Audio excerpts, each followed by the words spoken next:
So good afternoon.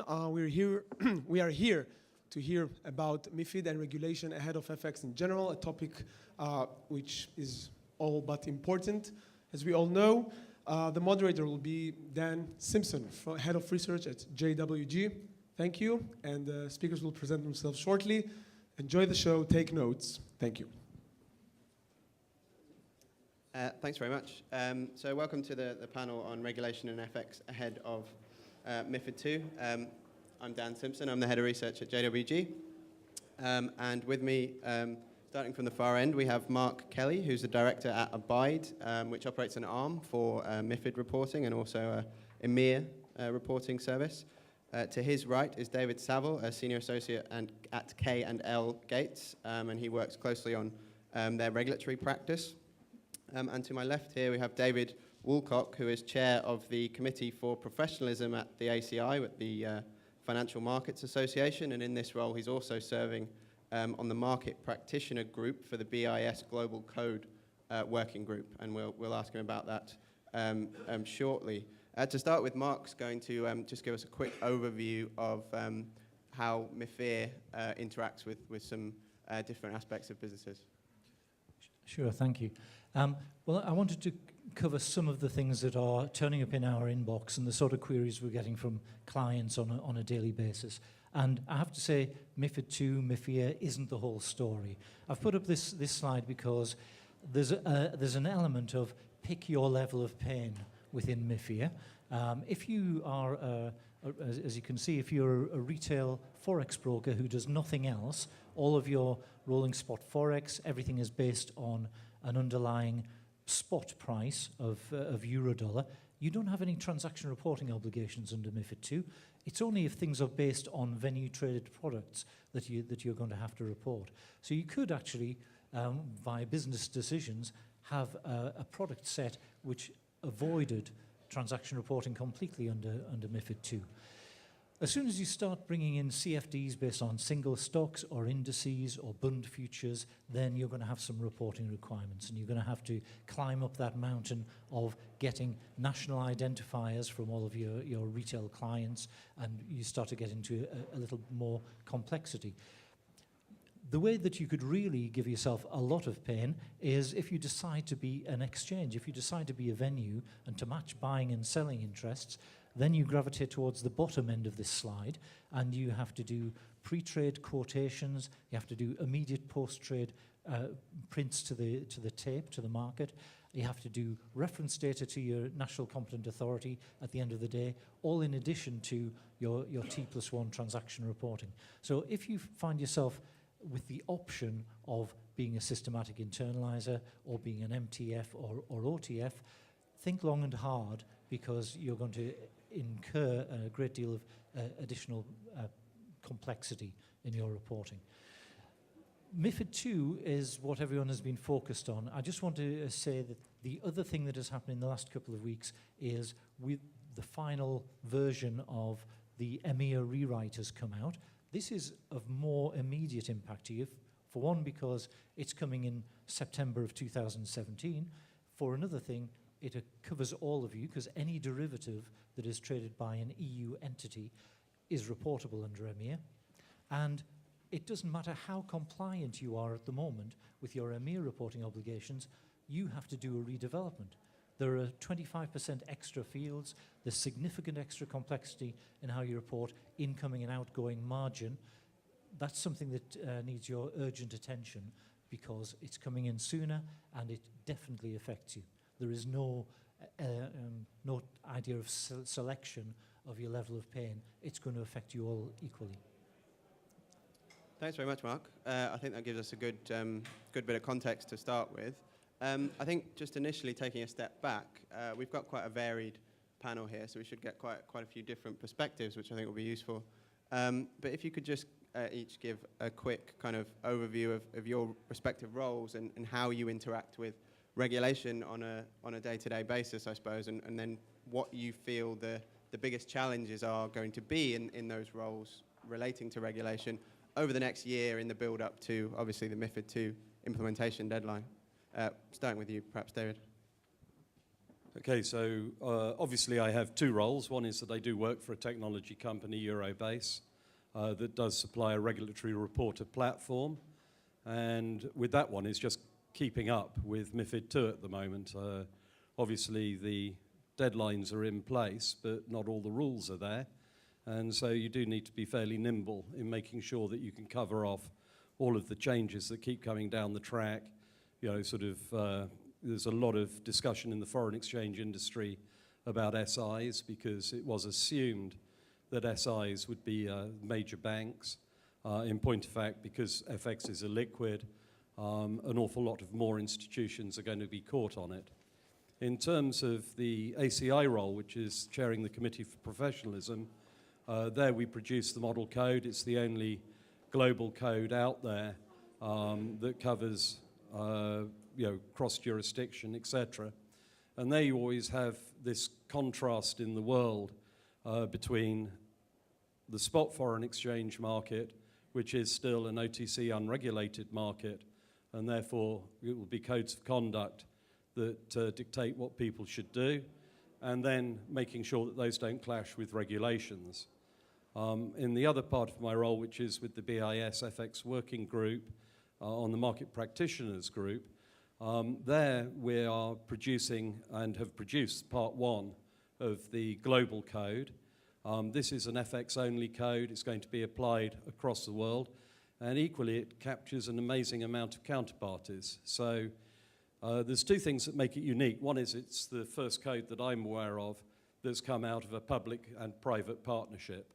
So obviously the FX working group is the BIS central banks, and they're driving the process, but they then have the market practitioners group, which is feeding in what we think needs to be said.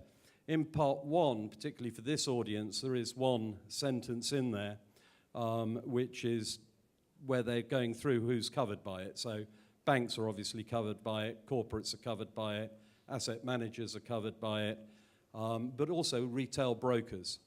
And that seems to have caused a little bit of confusion as to exactly who that applies to.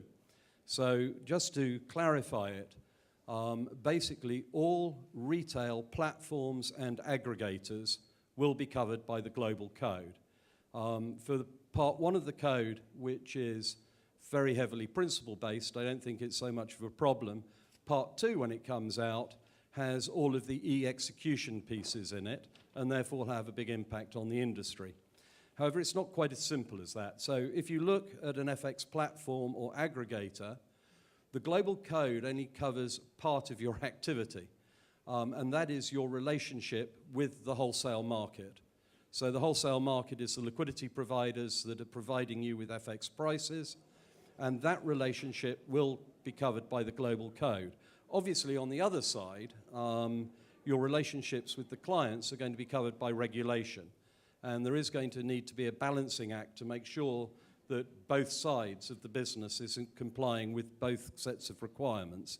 And that, for me, is really where the challenge is in the retail industry at the moment. Thanks, David. From your perspective, David? So just to give a brief overview of my role at K&L Gates, as a lawyer, I suppose I'm the thorn between two roses here, and most people won't particularly want to hear from me or ever want to see me. I work in enforcement, so I deal directly with the regulator when there's troubling times, either for individuals or businesses. Most recently, and probably one of the reasons why I was picked to be part of this panel, even though it's not necessarily directly related to MiFID II, is my work in the FX market scandal, which everybody will be well aware of.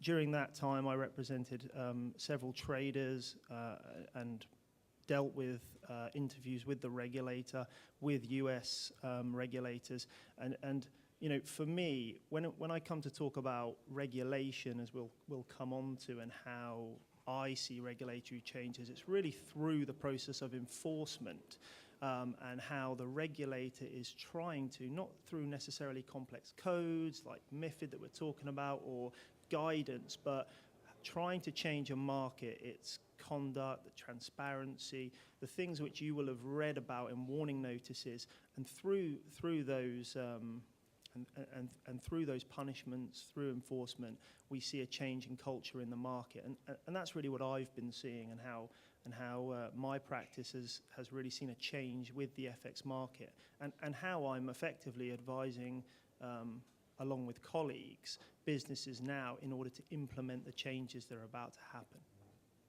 Thanks, David. Mark, from your point of view? Yeah, sure. I think what I didn't cover earlier on was that I should say I'm Director of Professional Services, which is essentially consulting. We do about 50% external consulting, trying to do health checks with clients and see that they're doing their reporting correctly for MiFID 1, for EMEA, for REMIT. And the other 50% is internal consultancy within Abide Financial to make sure that we're preparing the correct mechanisms for the future reporting requirements. What we hear a lot is that there's this wave after wave of regulation coming in, and people have lost the will to do point-to-point solutions for every new regulatory reporting requirement that comes along. At some stage, people decide they either are going to build an internal warehouse and use that to drive all the regulatory reporting, or if they want their IT departments to do something other than just looking after reg reporting, they'll externalize the data warehouse. They want to hand over a big block of data, say, these are all the trades, these are all the positions as of close of business yesterday, you pick the bones out of that. So a lot of what we are putting together is these consolidated reporting solutions, which will take a big block of data and route the information as appropriate for MiFID, for EMEA, for REMIT, wherever it needs to go. So I think people are looking for an answer because the regulators have done a very poor job of harmonizing the different regulations. You're going to have to do your own harmonization, or use someone who can provide you a consolidated solution. Thanks, Mark. So I think starting with MiFID 2, since it's in the title of the panel, if without getting too much into the kind of detailed requirements, if you had to say, give us the three biggest challenges related to implementing what MiFID 2 requires by the deadline of January of 2018, what would those three things be? And starting again with you, David. I mean, probably sort of the one that is going to be a painful one is best execution. It's a concept that's been around for quite some time. There's a whole industry behind TCA, total cost analysis, another one building up in EQS, which is execution quality analysis. But really, when they're going into best execution, it's not a matter of getting the best price on every trade. It's more of a process to be able to prove that you've got something that enables you to regularly achieve a good execution for your clients. So that we see as one very big pain point. The other one is going to be client categorization, because that's going to be absolutely crucial within the MiFID II landscape as to exactly how you classify your clients. But equally, it's the bits that you've got to do around that. So whereas pre-MiFID II, particularly in the foreign exchange industry, we had KYC, et cetera, MiFID II is taking this to a whole new level in terms of the records that you've got to keep. So, for instance, instead of just keeping a record of every trade the client does, really you're looking to build up records of every quote that the client asks for. Obviously, in the electronic world, it's a technology problem, but there's still quite a large quantity of foreign exchange transacted via voice, and it doesn't appear that the voice trading is going to go anywhere too quickly. So there you've sort of got problems where a sales trader may have a conversation with a particular counterparty where he's asked for 3-4 prices. And you've got to keep some sort of track record of that so that if he then comes back and chooses to deal, you've got this audit trail that allows you to rebuild the trade from where you were quoting to where you actually quoted and somebody's done a deal. So that's a whole big issue. And then obviously the reporting side. So, with FX being illiquid at the launch of MiFID II, at least it escapes pre-trade transparency. But at some point, it's going to be declared a liquid currency, and it probably will come fairly hot on the heels of the actual launch of MiFID II. So they're saying that the data should be available 6 months after the start. There's then a 3-month gap, and then the data will be there for people to be able to establish, A, is FX a liquid asset class, and secondly, give you the data to judge whether you're an SI properly on it instead of that under the other rules. But there's a whole host of other things. I mean, the whole of MiFID II is ridden with ISIN codes, and in FX we've never used ISIN codes. So if there is going to be the equivalent of the ISIN code in FX, for everybody who is making reports, we've got a whole host of stuff to go through, because it's not just a matter of just saying it's euro-dollar spot, it's ISIN code this. Is that you're going to have all the time buckets as well. So anything to do with the FX derivative market or anything beyond spot, it will be wholesale system changes for an awful lot of participants. From my point of view, I don't have 3 specific points, but I suppose one central theme that I have and what I've seen from speaking to the regulator from an enforcement point of view is that when implementing the provisions of MiFID, how they apply to your specific business, one of the most important things that compliance should be aware of is how that is interacting with the other side of the other thing about your business that you should be fully focused on, and that's the client, and about transparency. And when you're executing for clients, you're doing it at best prices, or you're being transparent about how you're dealing with that client. So whilst MiFID itself is very technical, and you're going to have undoubted issues in implementing that into your business. From my point of view, keeping key the theme about your clients and how you're dealing with them will put you in good stead with the regulator later on if they do come for supervisory visits, or they want to look at specific instances of where there's been a problem. So I would always stress to look back at where our central themes are with the regulator whilst you're implementing all of this. I mentioned earlier that getting client national identifier data was going to be one of your biggest challenges. Just to drill down on that a little bit, when ESMA was looking to decide what national identifier do we use, they ran around all of the EU countries and said, what's your favourite national identifier? And one country said passport, one said national identity card, the UK said national insurance number. So ESMA said that's fine. Depending on nationality, you have to collect these different bits of information. So now you've got the case where when you, just in order to report a transaction that you've done with a retail customer, you have to find out what's their nationality, and then dependent on the nationality, get a different bit of data. And that is going to take quite a bit of system re-engineering to get hold of that. Anyone outside of the EU, its passport number is the first choice, and only if you can't get a passport can you put together a concatenation of their first name, surname, date of birth. So just getting that information in is difficult. We've got a client of Abide who claims to have 5 million customers around the globe, and the compliance guy knows as soon as he emails all of those to get this bit of data, he's probably never going to hear from half of those customers again. So this is a major thing that you need to build in, because this isn't a technical thing. It's very easy to report the technical, the components and populate the field. It's actually getting that data in order to provide the source. That, I think, is the major challenge on there. I think the second one, I'll only go for 2 major challenges. Transaction reporting is pretty well understood for MiFID II now. We've had a year of the level 3 guidance being out. We've had it finalised in the last couple of weeks, and we've got what we never had with EMEA, which is we've got a detailed validation spreadsheet which says exactly what ESMA expects to see in every field. This is great for transaction reporting. We can go ahead and start building our systems and collecting that data that we need.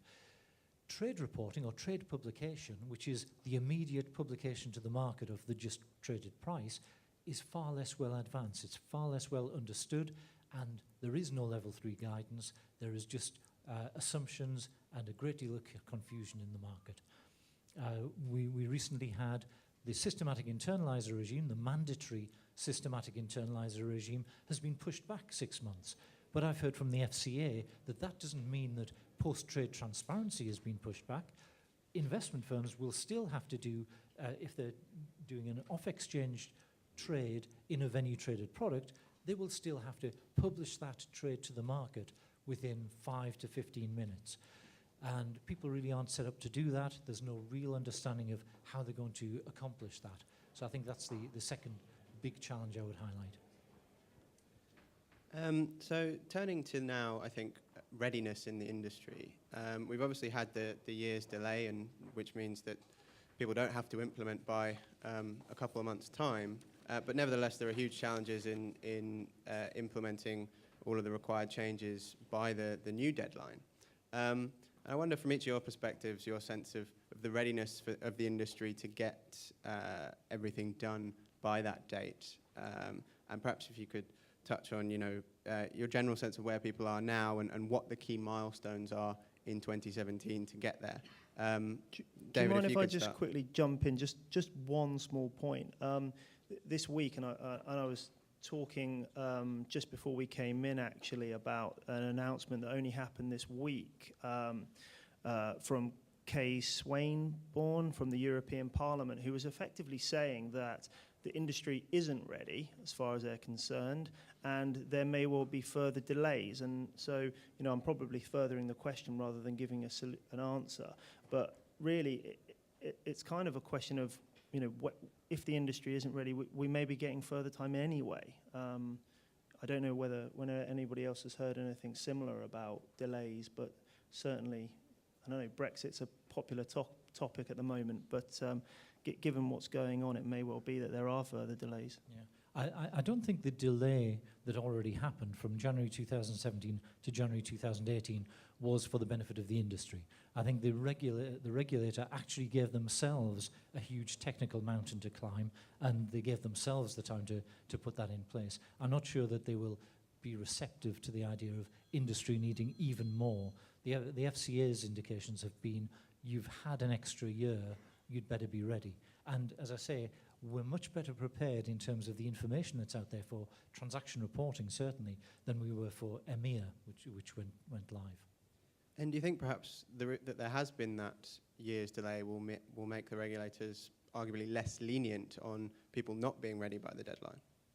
Yeah, yes, I think so. I think And I agree. Yeah, they've made that pretty clear. I mean, it was that, generally speaking, the principle that most regulators have followed historically has been that you come in on the tight deadline, but you don't actually get the fines for the first 6 months. There's a bedding in process and acknowledgement that systems might still need a little bit of tweaking as testing proves different in the real world to the lab. But my understanding in conversations is that this time you better have everything fully tested, fully up and running, and working seamlessly.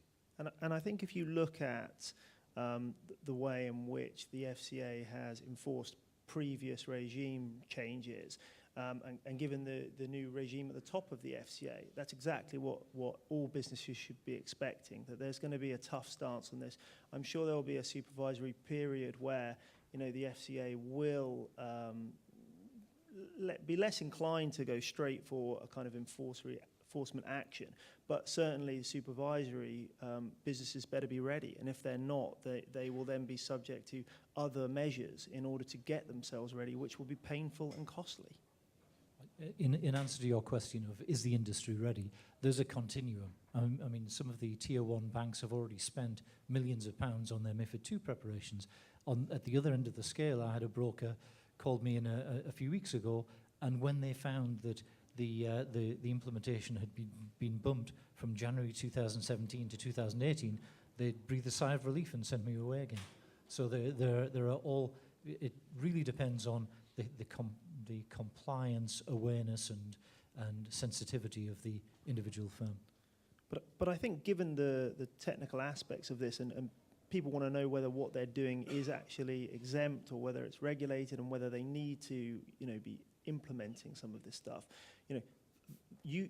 People should be taking that advice now. I mean that is key. Even with the delays and with the potential further delays, people should know whether or not or what they need to do come the time, whenever it is. Obviously, we're still going for January 18, but people need to know now what they're doing, what their business is doing, and what they need implemented.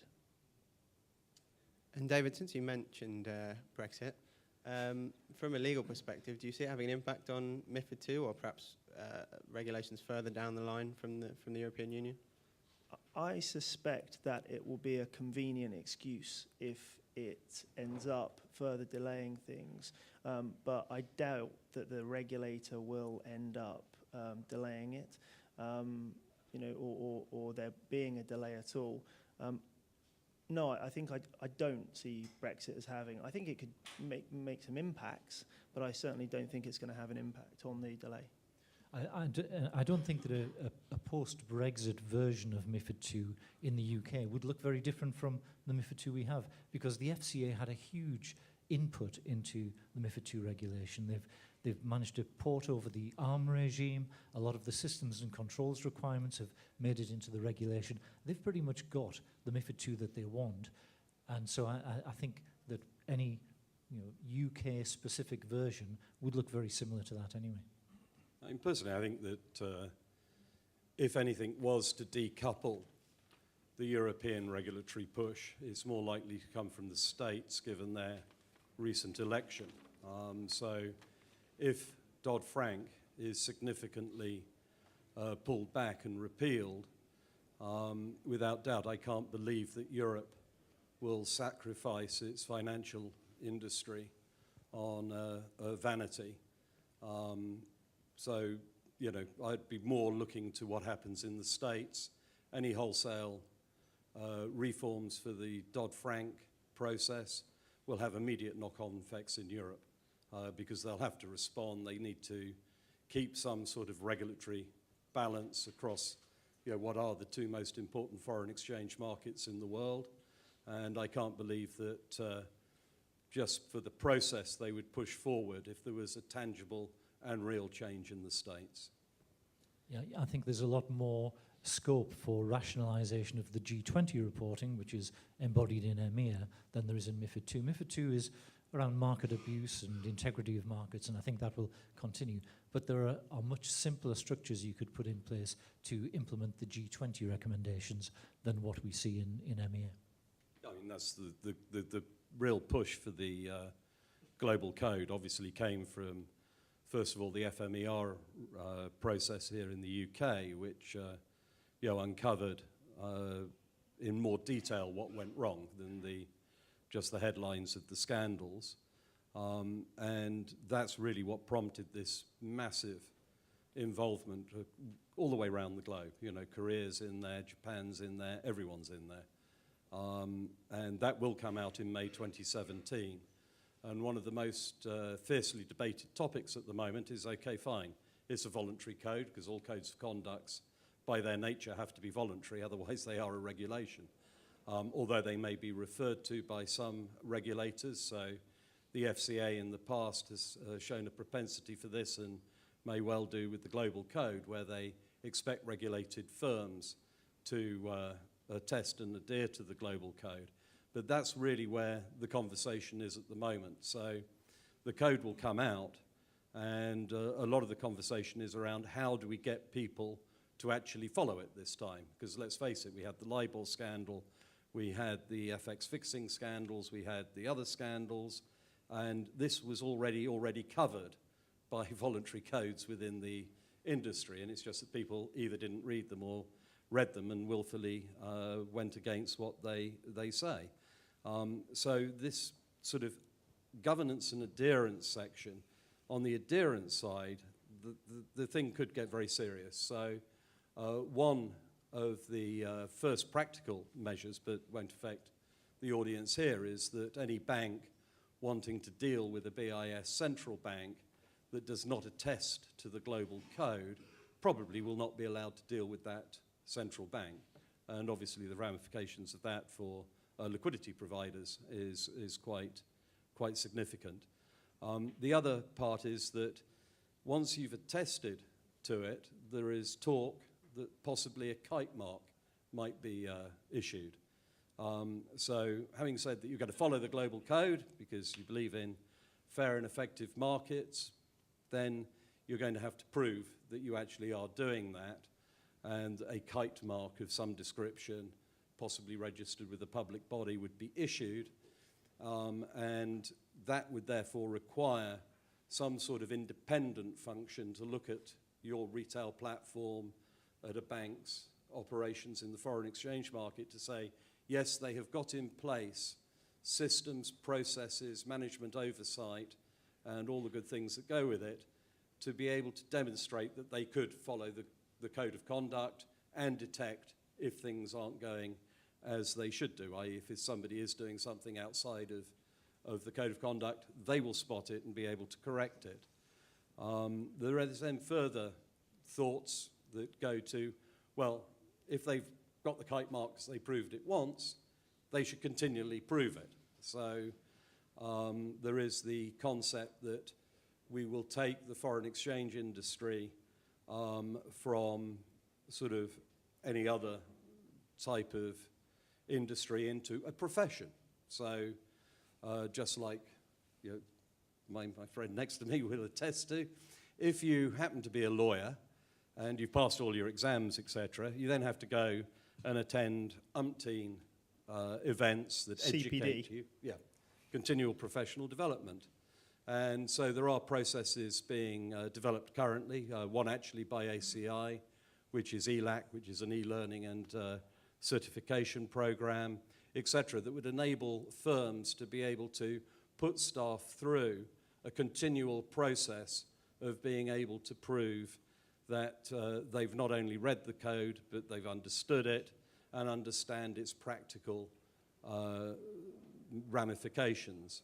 So in writing the code, Guy Debelle, the BIS, was very, very certain that it had to be principles-based, mainly because central bankers, being a little bit more streetwise perhaps than regulators, realize that if they give a set of rules, this market in particular is very, very adept at saying, well, you didn't tell me I can't do it, therefore it's perfectly obvious that I'm allowed to do it. So they're making it very, very much principles-based, so they sort of cut out that wriggle room around sort of saying you can do this, you can't do that. Equally, they're sort of peppering it with examples. So for those of you who've read part 1, which is mainly to do with market color, things like that, which were causing blockages in the market, there was quite a number of examples given. If I do this, is it right, wrong, indifferent? And there's going to be a lot more coming in that. But obviously, once we come to the execution pieces, which is involving the e-trading side of foreign exchange, there you're going to have a whole bunch of stuff. So if a liquidity provider is providing you with liquidity, he's going to have to tell you whether it's subject to last look or not. If it is subject to last look, they have to be fully transparent about the process. No doubt many of you have seen execution policy letters that enable you to read exactly how your bank is supplying you with the liquidity and what they're doing with this thing called last look. Now, we'll wait and see what is finally said about last look, but certainly it's not going to be banned, it is going to be there. But equally, as a retail platform, because you are saying that you are going to follow the global code, you have to think about the liquidity you're then giving to your clients, because it's going to be a pretty hard argument to say, well, yeah, I knew that my liquidity coming in had last look, but I didn't bother to tell my clients. You may have to start to explain and educate them as to what exactly the ramifications for their business is. And my own personal view is that, with last look, we're probably not going to look at it in such a convenient bucket, just last look. We'll break it down into the actual processes it's there to protect and to keep the market safe for people to be able to make good and continuous tight prices, but equally to highlight where the bad behavior comes in within the last look structure, particularly around the last look on price, and to make sure that everybody is behaving very fairly on how they implement that and not using it to possibly disguise or hide some bad behavior. So that will come in May 2017. There will be a whole attestation type regime with it, and that will filter down the stack. So, sort of banks will have to think very carefully about dealing with clients that aren't signing up to the global code. I would say, expect more of the Dear CEO type letters. Yes. That you've seen. Exactly. Yeah, Sorry. absolutely. No, absolutely. I mean, it's going to be a game changer, that's for certain.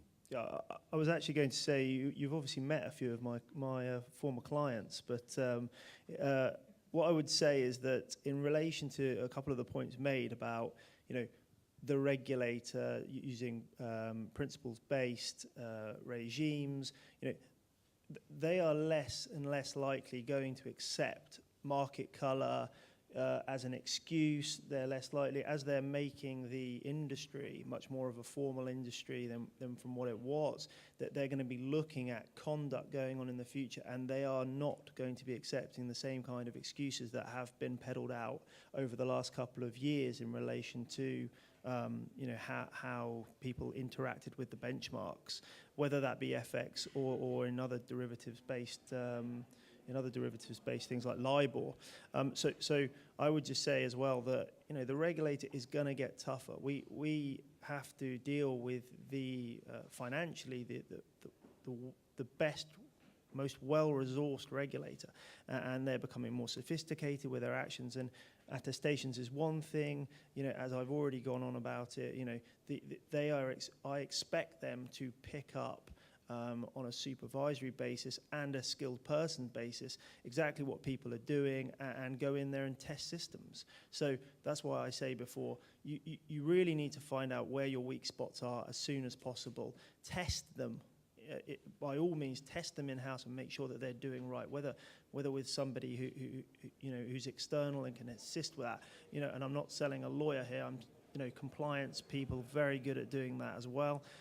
But making sure that you're ready, so that when you get a letter, when you get a knock or on the door, that you can show that you're fully compliant with this, because the excuses won't wash.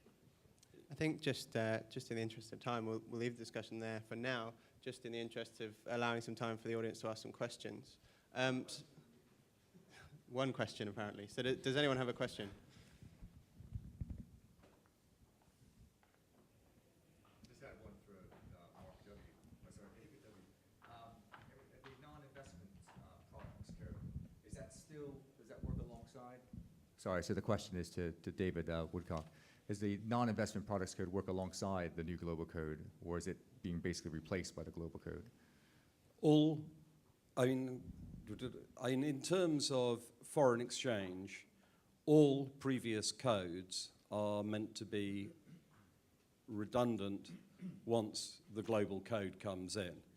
However, the distinction there is that the codes that are actually referred to are those that come from the FXCs.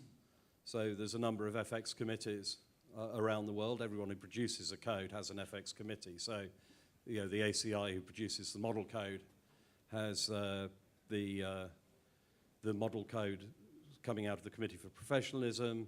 The Bank of England FX committee is fully signed up to the global code. They're very active in it. Chris Salmon actually is the guy who's running with the governance and adherence as part of the process.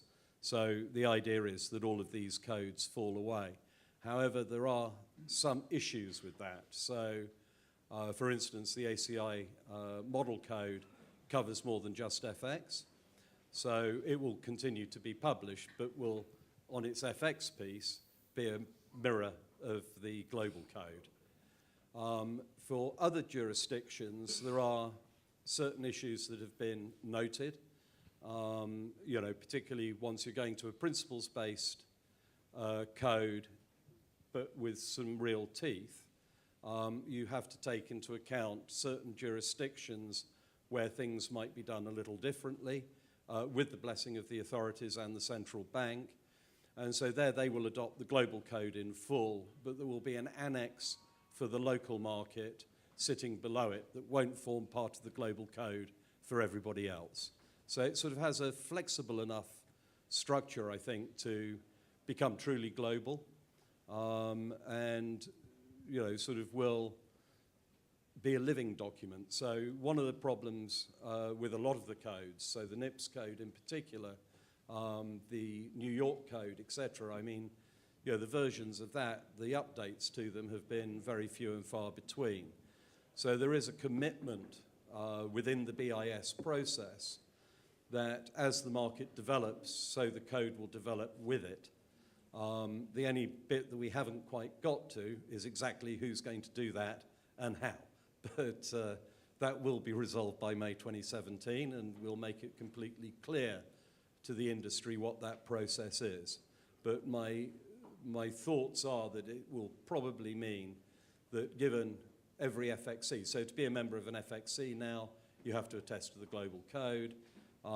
They will be playing a part in it, and it will be a sort of an industry-led thing that, just because the code's now published, that the market practitioners group falls away. I think that it will still be a combination of all participants in the foreign exchange market being able to feed up what they see as being required to be tweaked to make the market a better place. So I think that's all we've got time for, but I think we hit on most of the key points there around MiFID II and the global code. So if we could just have a round of applause for the panel.